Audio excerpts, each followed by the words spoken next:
Hi guys, welcome to Shift Happens. I'm your host Stanley Chi. Kasama ko ang buong barkadang editorial team ng Philcoche. Sa lahat naman ng bagay, meron tayong stereotypes. Cotton ang the best na tela para sa shirts, malang iPhone, PC ang pinakasulit na gaming platform. Pag may alak, may balak. Ganon din sa mga kotse, lalo na for car brands. Minsan pa nga, ang origin ng kotse ang nagde-determine kung bibilin ba natin ang isang sasakyan. Welcome to Shift Happens, and today pag-uusapan natin ang mga nationality ng car brands at kung may bigat ba ang origin story ng mga ito. Okay?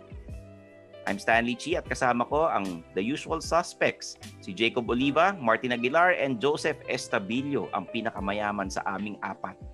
So simulan na natin ang stereotype ng mga nationality ng mga sasakyan. Simulan na natin sa Japanese cars. Sino mauna? Ako pipili. Sir Jacob, Japanese cars. Madali lang yan. Alam naman natin Japanese reliability is number one. Kasi kahit naman globally, sobrang esteemed na yung proven na yung reliability ng Japanese.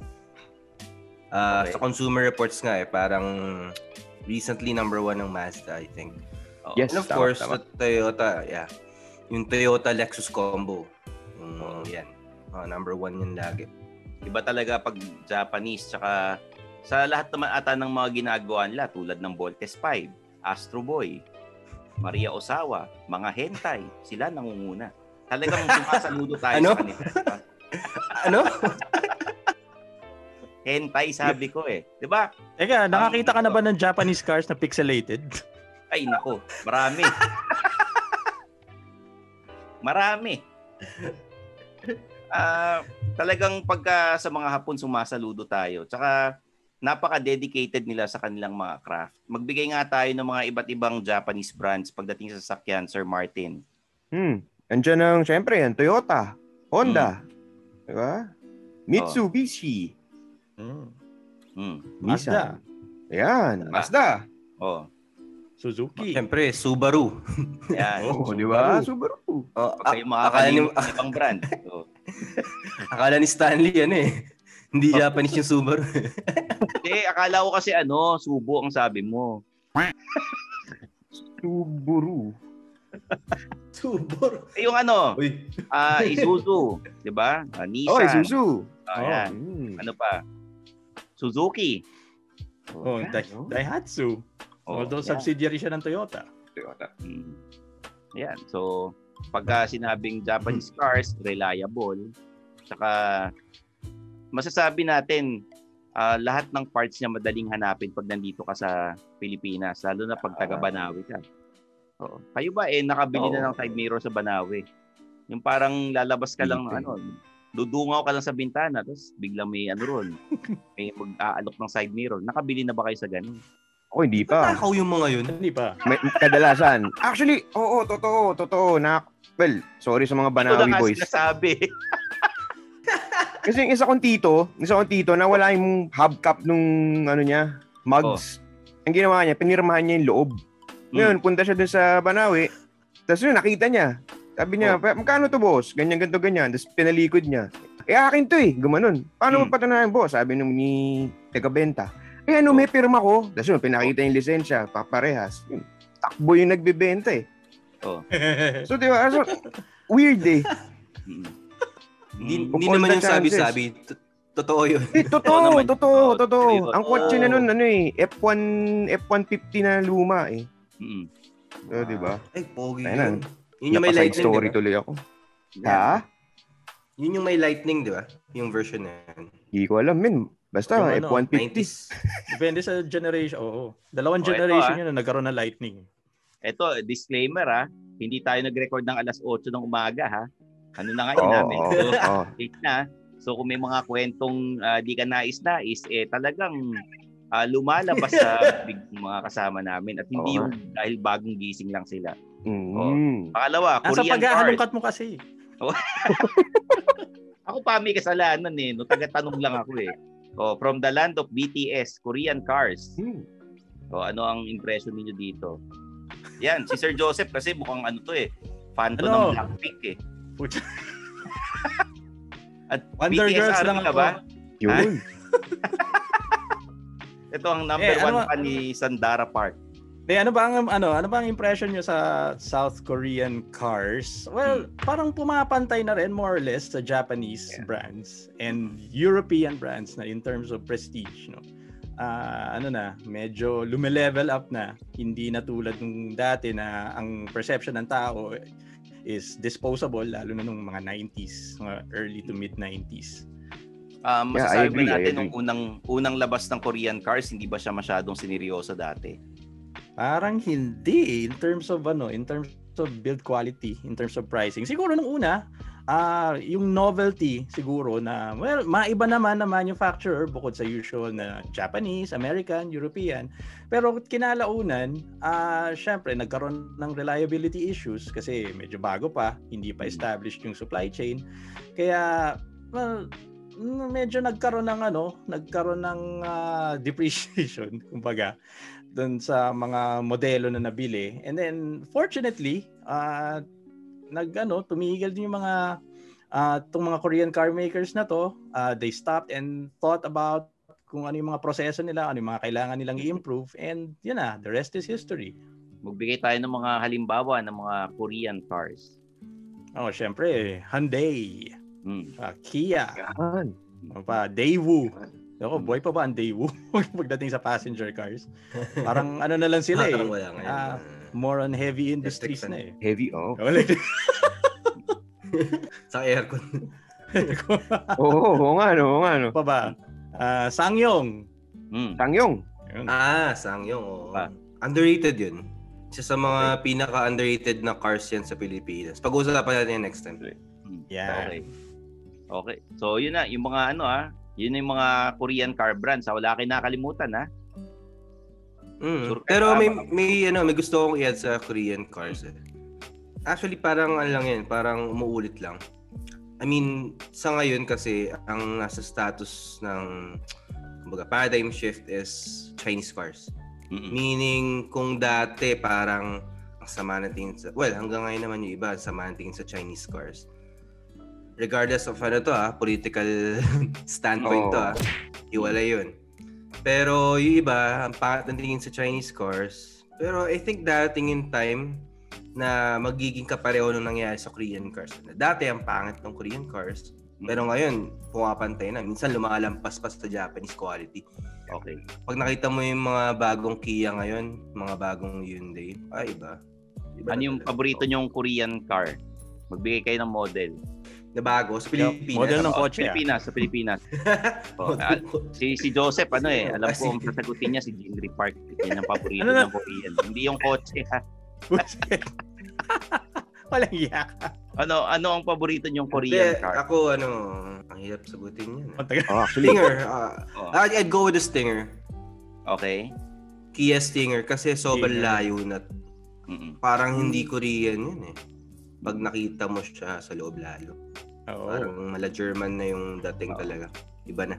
Ako, na-intriga ako sa Hyundai Venue. Yeah. Smallest crossover ng Hyundai. Siguro, nakita ko siya sa Singapore last year. Typical Hyundai. Typical Hyundai na ergonomics. Like, nakaharap, medyo driver-centric, ganyan. And surprisingly, hindi siya ganun kaliit sa loob. Meaning, para siyang accent na yung positioning nung passengers mo medyo mataas sa likod. I mean, mataas yung paa. So, para siyang ang ganda ng pagkaka-package sa kanya. Kasi medyo retro pa itsura, di ba? So, yun. Parang parang yung Verita ng Nissan dati. Korean car. Oo nga. Kia Sportage. Sportage, di ba? Sportage. Kala ko ba Sportage? Yung iba nga Sportage. Sportage. Pero Sportage. Kahit nung una pa niyang lumabas, yung unang talon ng mga Korean cars dito, ng mga Kia, trip ko na yung itsura ng Sportage. Pero yung ngayon, yung before the current, kasi may bago na yun na parating, di ba? May bago na ini-launch sa global market. Trip ko yung harap kasi parang medyo may hawig sa Porsche ba? 'Di ba? Parang medyo may yung headlights niya parang may konting Euro thing going on eh. Okay. Ayun, tapos maganda rin yung loob. Okay. Si Feds kami dito honest kami. Sinasabi namin yung mga paborito naming mga sasakyan dito nagbibigay kami ng mga honest opinion namin. Sa American cars naman, Sir Martin. Sa American cars, well, unang papasok sa'yo, macho, muscle. Tsaka mga trucks, pickup trucks. Ako yun yung stereotype ko pag sinabi mong American cars. Hindi Amerikano, American cars. Amerikano Baka isipin. Nahilig sa Amerikano. Mga AFAM. Oo. Wala mo tayong problema sa AFAM, pero buti na yung nagkakalinawan tayo lahat. Diba? Macho papi. Yan. Amerikano ba yan sa Burgos? American cars, ano ang characteristic niyan maliban sa macho? Are they like the Japanese brands na reliable? Matakaw ba sa gas ito? Ano? American cars, no? Well, let's face it, may mga reports na lumalabas, no, dito sa bansa pati sa labas. Pero hindi naman lahat. Hindi naman lahat 'yan, no. So, tsaka hindi siya lalabas ng production phase kung hindi dumaan ng ano 'yan ano ba yun? Quality assurance, stuff like that. Quality control. Yun, quality control. Yeah. Kasi yung isang impression sa American cars is that they are performance-oriented, no, as opposed to oriented towards efficiency. Kasi sa US nga nanggaling yung kasabihan na there's no replacement for displacement. So doon nagkaroon ng impression yung mga tao na yung performance is proportional to engine size. Kaya ngayon, karamihan ng mga tao medyo nahihirapan dun sa concept na pag maliit yung makina pero kayang magbigay ng performance, ng output na equivalent dun sa mga mas malalaking mga engines dati. Kasi yun nga, ang popular impression, especially among American cars, is that kailangan, kung gusto mo ng ganitong klaseng performance, dapat mas malaki yung makina mo. Palakihan ng kaha. Oo. Pero pansin ko rin talaga, especially with American cars, is naging echo chamber. Meaning yung mga tao, usually, pag nakakita ng reports ng reliability issues ng mga American cars, sunod-sunod yan. Kasi nag-echo yung mga reactions sila kahit wala silang American car. Kahit wala silang, ang daming haters ng, let's say, ng Ford Ranger. Ang daming haters yan. Pero yung hater na yan na nagko-comment, usually wala namang Ford Ranger yan. Or walang pambili ng Ford Rangers. Walang pambili. Sorry about that. Pero ganun talaga eh. Parang, alam mo yun, nag-hate lang sila sa something na hindi pa naman nila na-experience. Yes. Wala silang pambili, mga dukha. Uy, grabe. Hindi naman sa ganun. Wala lang sa budget nila. Hindi lang na-upload ng bangko. Ayun. So I guess it goes back to that thing na gusto natin baguhin na parang huwag kayo makinagsasabi-sabi. Yun lang yun. Wag puro chismis. Kasi tao eh. Pag may chismis, So magbigay kayo ng mga example ng mga BBC. Big black cars. Mga brands. So, American ha. Ford. Pa? Malaki yan. Malaki yan. Ano pa? Iba yung dating sa akin. Malaki yan. Big black cars nga, BBC. May mga itimang Ford. Black Ford. Ano pa? Si Henry Ford yun. Siyempre, ano ni Black Ford, si Red Ford? Pinsan. Hindi, pero seriously, ano yung mga car brands na American? Para alam mo mga listeners natin. Jeep. Ford. Ford. Maraming Jeep dito. General Motors. Mahalan lang, di ba? Chevrolet. Yung Jeep po, car brand ng Jeep hindi yan saraw ha. Yung Jeep talaga. Ano pa? Dodge. Oo.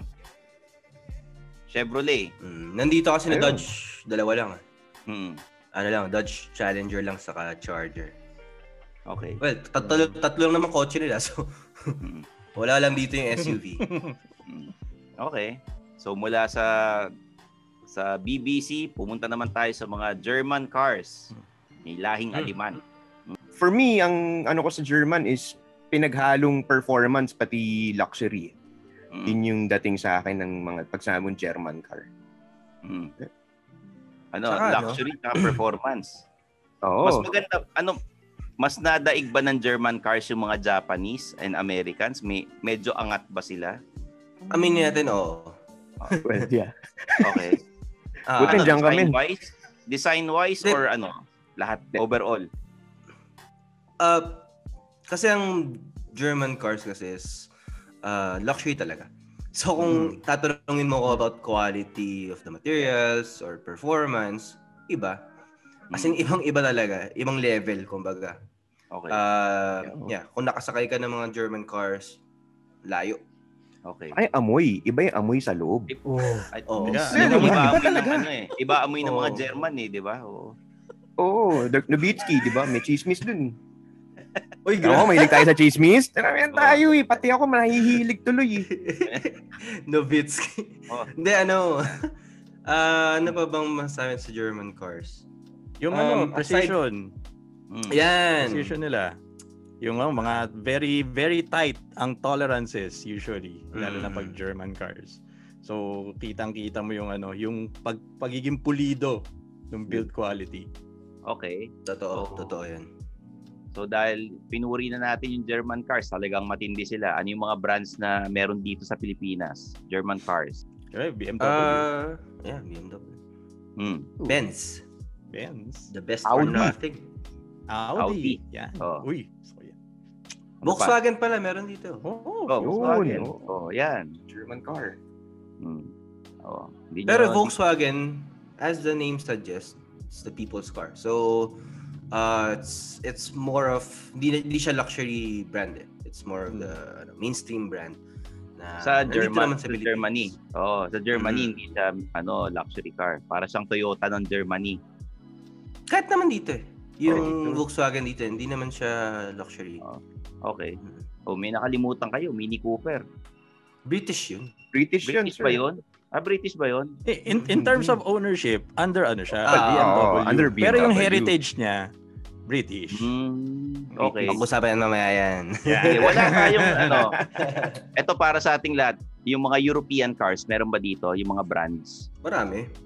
Ano yung mga brands na European? Peugeot. Ano pa? Peugeot. Volvo. Ano pa? Pagani. De joke lang, wala. Yung Peugeot, yun yung Peugeot, pag nakita mo yung parang kala mo Peugeot, yun. Peugeot yun. Kala mo Peugeot yun. Kasi 'di ba? Pag British ka, Peugeot. Peugeot. Yun. Basta yung nakita niyo yung spelling, kala niyo Peugeot yun.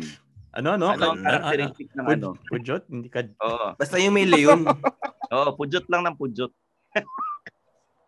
Yung mga Jaguar, yung mga Mustang. Land Rover, yan. Oh, yes. Anong Mustang? American yung Mustang. Ano ka ba? American yun. Kumalma ka. Mga Shelby, yan? Natanong ko lang. Yung Shelby, Mustang, yan? American cars yan. American yan. Pero yan, sa mga British, marami din actually. Land Rover, Mini, Lotus. May Lotus MG has... Yeah, may Lotus din nga pala. MG has a British heritage. Yeah. British heritage. Maxus, British din yan. Yun pa. So, ano pa? Ano ang characteristic ng European cars? Bukod sa British cars, medyo social. Ganyan. Ano pa? Usually, ang selling point nila is parang at one point or another, ginamit ng royalty. Second hand na siya? Ganon? Parang royalty parang naman. yung MG, parang yung Land Rover, parang at one point may mga modelo sila na nabili ng royal family. So, parang isa yun sa ginagamit nila selling point na ito kung napagkatiwalaan ng royal family to, bakit ikaw hindi? 20 lang takbo ng royal family, 'di ba? Usually sa yun Saka mga Pope Mobile. Sa mga parada lang 'yan, 'di ba? Yung mga royalty, sa ganun lang bumabiyahe yun . Isa pa sa selling point ng European cars is racing pedigree nila. Yeah. Oo. Yeah. Like MG, konti lang nakakaalam kasi ngayon MG ngayon crossovers na saka yung sedan. Yeah. Pero MG is really a sports car automaker before, and malakas ang MG when it comes to motorsports. So that's one. Land Rover, more on off-roading, ganyan. Jaguar, syempre, motorsports pa rin. So maraming European cars ang sikat sa motorsports. Okay. Oy, there was a time na gumawa tayo ng MGs dito nung 60s. Nag-manufacture tayo ng MG models dito. Talagang yung mga panahon mo, pag history, talaga kay Joseph no? Memory lane. Parang something that happened recently. Parang Parang yung nakaraan lang. Binabalikan lang ni Joseph nung mga panahon. Makalawa lang Nakita ko pa kahapon. Parang yung sasakyan nito yung parang sa Back to the Future, naka-travel through time. Pero hindi. Napagdaanan niya talaga yan. Yung ganda. Anong sasakyan yun sa Back to the Future? Ano yun? Ano yun? DeLorean? DeLorean. Yan. Anong DMC, brand yun? Yun yun? DMC, DeLorean. That's it. DeLorean Motor Company, DMC. Lumakas ba benta ng mga sasakyan pag ginagamit sa pelikula? Curious lang ako. Depende.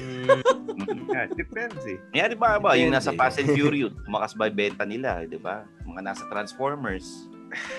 Di ba? Last time figures to justify di ba?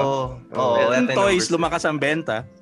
Merchandising. Pero this one's for sure, sumikat sila. Like, perfect example is the Supra. Yung sa Fast and the Furious. Although sikat na yung Supra as a flagship Toyota in the 90s. Pero nung nilabas siya sa Fast and the Furious as Brian's car, iba yung pagsabog niya sa pop culture.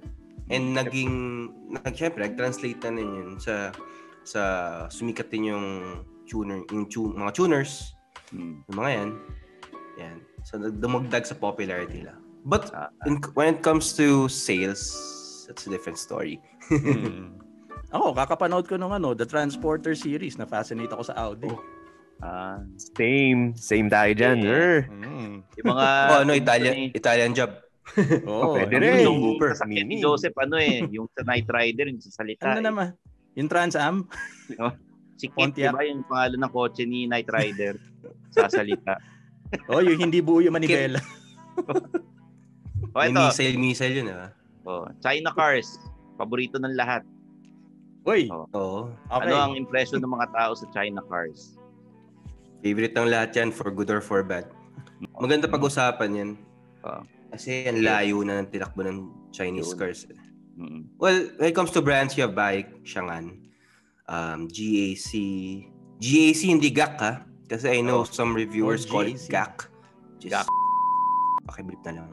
But yeah, GAC, Geely, JMC, JAC, ang dami Kaitan din? Ano yung Kaitan? Kaichen. Ang hirap nun. Kasi yung spelling, kala mo Haima sa Northern Luzon yun pala. Yung mga photon, ano yan? China ba yun? China yan. Photon? Photon. Kasi may Proton din Malaysia naman. Malaysian yun. Meron pa yung ano pa ba? Cherry. Yeah, Cherry. Di ba yung Changan may kapangalan? Shanghai. Shanghai, yun. Shanghai. Tapos, so, rhymes with bago lang ang China cars,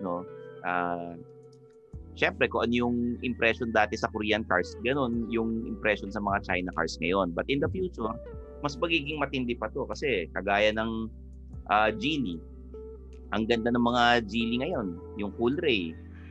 'Di ba? Yung Okabango, 'di ba? Yung naalala ko noon, ang laki niya Yung alin? Yung Geely Okabango, 'di ba? Sabi, naalala ko noon, ginagawa ko yung top list. Buti na lang Okabango yung pangalan at hindi Okabantot. Mabango. Okay, bango. Bango. Pero Yun nga. Sa Chinese cars kasi, we're in the middle of a crossroad. Ito na yung time na nagbabago na talaga ang perception sa Chinese cars. Like Geely Coolray. Best-selling subcompact SUV, crossover. Tama ba? Yeah, you can say that. It's one of the best sellers. One of the best sellers in its segment. And alam mo, makikita mo bakit Kasi with its price, you get more. Like at 1.2 million, kung i-estimate mo yung price nung features na kasama niya, nasa 1.8 million Nasa ganun So ang layo, so value for your freaking money nandun.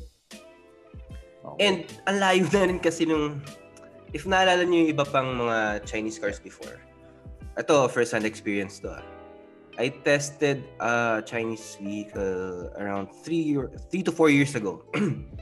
Mass test drive to, meaning ang daming kotse. And then, umulan, tapos pagsakay ko dun sa sasakyan, umulan. Inon ko yung wiper. Hindi gumana. So dahil umulan nga, hindi gumagana yung wiper, bumalik ako dun sa starting point. Sabi ko, ayoko na. So, that's a testament of how and this is mass test drive, meaning these manufacturers are sending in their best. And to think na ganun yung lumabas dun sa test unit. Yeah, so you would know how Chinese cars were built before. But then again, pag nakita mo na yung Chinese cars ngayon, sobrang layo na. Literally layo talaga. At isa sa mga nagpapatunay dyan yung Cherry Tiggo 7 Pro. Ganda, diba? Yan, isa yan, Actually, lahat ng Cherry ngayon. So not to endorse Cherry or anything, pero ang layo talaga. Like if makasakay ka ng Cherry QQ from the early 2000s, ibang-iba na. Yung materials na gamit, yung the drive. I mean, the performance isn't spectacular. But comparing it from before, layo talaga. Pag nasakyan mo, talagang mapapasabi ka na you pop my cherry. Yun nga, pwede pa nilang gamitin tagline, pop that cherry. Ito, suggest natin. Bakit hindi nagmamatter ang brand nationality? Ano sa tingin nyo? Ideally, dapat hindi. Kasi, ano na tayo yung panahon na natin ngayon, globalization na tayo So, hindi lang naka-confine dun sa home market yung isang car brand. Pwedeng yung brand, mismo yung pinanggalingan ng brand is from a certain country, pero yung design, for example, yung design ng produkto niya is from another country. Diba? Dun ginawa. Tapos, hiwalay pa yung actual production. Parang a third party na naman. So, parang hindi mo na tuloy, or mas mahirap nang ma-pinpoint ngayon kung ano ba talaga yung nationality mismo ng isang sasakyan. Bilang iba yung pinanggalingan, iba yung nag-design, tapos iba rin yung nagbuo. Merong ginawang survey dati ang isang global brand agency. Ang sabi nila, yung nationality daw ng isang brand, well, I assume that this will also apply to car brands. Yung nationality or yung pagkakakilala mo kung saan nanggaling yung isang brand, is more important sa consumers than kung saan siya dinesign. Okay? Pero, lahat itong parehong aspeto na to is not as important as kung saan ginawa yung final product. So, for example, you have an American car brand, born and bred in the USA, pero sa India dinesign yung produkto. Okay? Tapos, yung final product, yung assembly, sa China. So, saan mo ngayon, saang nationality mo ngayon ikakabit yung image or yung reputation ng brand, diba? Is it a Chinese car? Is it an Indian car? Is it an American car? Diba? Kung yan sa Pilipinas ka, for city driving, pwede yan kahit anong brand, it doesn't matter. Pero kung babiyahe ka sa probinsya, yung mga halimbawa, yung mga hindi sikat na cars, dinrive mo sa probinsya, let's be realistic, may hirapan ka maghanap ng mga parts nun. Saka baka medyo matagalan. Kunyari, nasira yung yung sasakyan mo in the middle of the zigzag ng Baguio. So, yun. Halimbawa doon, medyo may hirapan kang magtawag ng taga-ganitong brand. Di ba? Medyo worst case scenario. Actually, kung nasa zigzag ka, kung nasa gitna ka ng Cannon Road, kahit anong brand pa yan. May hirapan ka talaga. Sir, nasan ka ba? Cannon Road ako eh. Sige. Pero I agree with what Joseph said. Pen, may hirapan. Oo, di ba? Kasi globalization So, tsaka di ba, iniisip din ng car brands is, paano ba to? Parang, mas ma-market nila sa mas maraming tao yung sasakyan nila. So, kung American ka or kung German brand ka, hahanap ka ng production hub mo na mas malapit, halimbawa, dito sa Pilipinas, na mas malapit sa Philippines para mas mababa yung importation, yung tax. In that way, mas maibibenta mo at mas may opportunity yung market to buy your car. Di ba? Okay. Ang lang din yan kumbaga, damit. Yung isang brand, gaya na sabi ni Joseph, made in ganito, made in ganyan. Pero binibili mo naman siya dahil, ayun kumbaga, Uniqlo, di ba? Parang yung mahirapan. Minsan may made in Vietnam, made in China. Pero Uniqlo pa rin yun Kahit na nasa di ba? iPhone na lang. Mula yun, ulo iPhone pa.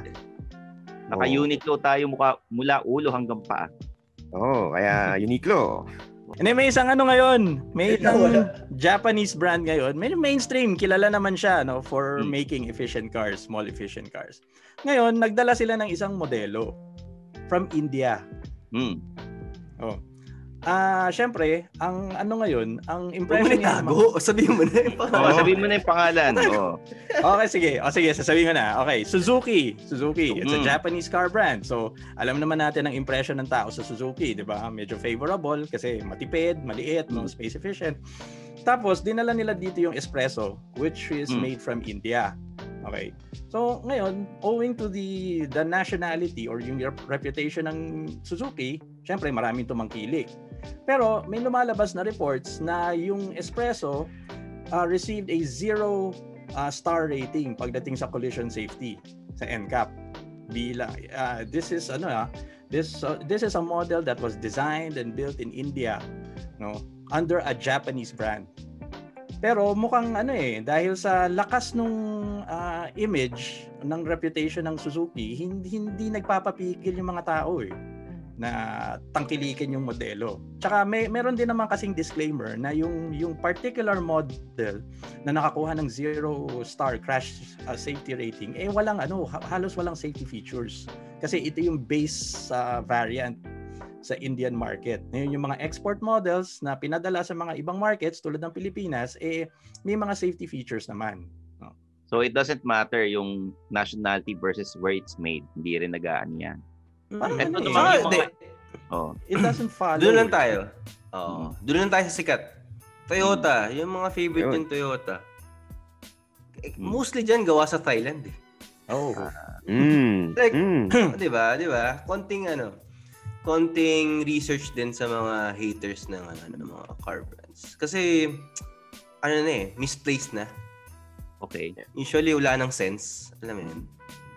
Ito namang yung mga nationality ng mga acquired brands. Halimbawa yung Geely, ang may-ari niyan Volvo, di ba? Or baliktad. Baliktad. Geely ang bumili sa Volvo. So na siya, hindi na siya German. Or marami yan. Swedish. Swedish massage. Yun. Sa massage, Martin, napaghahalata ka. Bigla lang wag mo na ibabalik pag humihirit ng gano'n.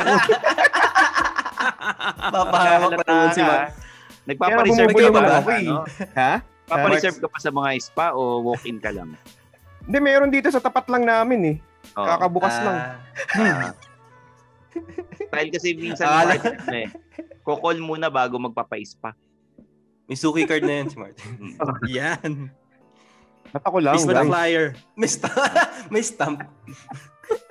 Ako lang. Balik tayo. Doon sa nationality ng acquired brands. Yan, Volvo, MG, yan. Yan, marami yan. Oo. Like, sige, best example is SAIC. SAIC is ang dami na nabiling brands eh. I mean, or not really bili, but more on kasi sa China, explain natin sa China kasi, hindi ka basta-basta pwedeng magbenta ng auto doon. Ang rule doon, kailangan mo makipag joint venture. Joint venture with local car brands. Okay. So that's why SAIC manufactures Volkswagen, ano pa ba? Mga SAIC. MG. Although SAIC actually owns MG, pati Maxus. Yun. Pero, yun, ganun nga. So, wag na kayong magulat na yung mga Chinese-made na may ibang heritage, which goes back to the point na it doesn't matter yung nationality. And, Saka, everything is made in China. Alam naman natin yan. Lahat ng gamit natin, yung laptop, yung speaker, itong mic, lahat ito made in China. Di ba may joke nga yun? Parang, God created the earth and men. Then everything else is made in China. Parang gano'n. So, eto, pinag-usapan natin mga shitheads. Yung mga iba't ibang car brands. Tsaka yung, wala rin yan sa brand ng sasakyan eh. Minsan nasa nagmamaneho yan. Minsan nag-aalaga ng sasakyan. Yan! Ay, gaano pa kaganda yung sasakyan mo? Kung banu ka magmaneho, wala kang lisensya, ka sumusunod. Walang kwenta yung sasakyan mo dahil matinong driver eh. Di ba? Saka maintenance din. Hindi ka matinong driver, hindi ka matinong car owner. Tapos yung mga mainstream brands din, nakakaranas din yan ng mga recalls Hindi lang yung mga yung mga obscure brands Prone din yung mga mga sikat na brands sa mga recalls. 'Di ba? Meron nga na-recall na malaking sasakyan na sikat na from a sikat na Japanese brand, 'di ba? So, yun, marami mga hindi naman perfect yung mga sasakyan natin. Yun nga. May mga actually imperfections din ng lahat. Maraming factors. Ang recalls kasi ang recalls kasi actually galit ako sa mga galit sa brands dahil sa recall. I mean, they don't get it. Like recalls actually isn't the fault of the car brand. Kasi yung mga car brands na nagma-manufacture ng cars, may mga supplier yan. Like pinakasikat na supplier most recent is Denso na nagsusupply ng fuel pump. Okay. Yan. So ang daming recall ng fuel pump recently. Iba-ibang car brands, iba-ibang nationality. Honda, whatever. Marami yun. But it's not the car brand's fault. It's just that these suppliers pangit yung substandard yung nagawa nila. And then eventually nakita. And recalls dapat i-appreciate yan ng mga tao. Meaning, these car brands care about you. I mean, they voluntarily contact you or they contact the media para ilabas yung info sa mga owners. Okay. Pero ito pinag-uusapan natin yung mga recall na yan bago natin ituloy yung kwentuhan. Pumunta kayo sa philkotse.com at tingnan nyo ang aming Philkotse Car Guide para makapili kayo ng mga sasakyan na gusto nyong bilhin. Kasi sigurado ako pag doon kayo bumili, mala-mala hindi marirecall yung mga sasakyang binili nyo ron. Di ba? Parang mali. Hindi ko mala-mala hindi marirecall yung mga sasakyan. Tingnan nyo yan. Kasi tsaka yung mga videos namin sa Philkotse na YouTube channel. Kasi ang goal natin this year is 300,000 subscribers. Okay? Sana may 6 months pa tayo. Sana ma-achieve natin yung 300,000 subscribers at i-follow nyo na rin kami sa aming mga personal social media accounts. Jacob Oliva, Martin Aguilar, Joseph Estabillo, at ako, Stanley Chi. And yung podcast ko rin pakinggan nyo, Underpaid with Stanley Chi. Speaking of recall, ano nga yung bago mong linya na malakas yung recall? Ay, nako. Kotse ba? Philkotse na. Kung kotse ba? Philkotse na. Napakadaling maalala. Diyan. Supladong Sa mga mahilig kumambyo. Kotse ba? Parang, Gawin natin yun sa videos, no? parang yun, nakagano. Kotse Kotse pa. Yung kotse na. Tapos sa BBT na parang si Lucifer. Nanonood ba kayo ng TV series na yun? Nakita mo yung TV series niya pag ngumiti, parang nakakaloko. Pinapanood ko yun eh. Lucifer, yung TV series. Sa comics yun eh. Oh. Naantay ko nga magkaroon ng Funko Pop nun para makabili na ako eh. Wala pa ba? Oo. Wala pa eh. Yun. Pero ito, ayan, nagkakasiyahan tayo. So mga Shift Heads, abangan nyo uli yung next episode namin kasi marami pa kaming topics na naka-line up. So follow us on our socials, yung Phil Kotse, tandaan nyo. We release episodes every Saturday at available kami sa YouTube, sa Facebook, sa Spotify, at sana sa Apple Podcast. Magkaroon na rin tayo para yung mga Apple users. Para naman magamit yung Apple CarPlay nyo sa sasakyan nyo habang nagmamaneho, nakikinig kayo ng Shift Happens. Okay? So, paalam na tayo. Magbabay na kayo. Wala ba kayong mga kanya-kanya? Oo. Parang napakaseryoso natin ngayon Oo nga, hindi. Kasi medyo talaga siniseryoso natin yung trabaho natin. At lalo na yung mga Shift Heads natin. Okay? Gusto mo ba ibalik yung alas 8? Hindi. Okay na to. Okay na ako dito. Comments, nagbibigay na suggestions, nababasa namin lahat yan ha. Magkakaroon tayo ng segment dito, binabasa natin yung mga komento ng mga viewers natin and listeners sa Spotify or sa YouTube.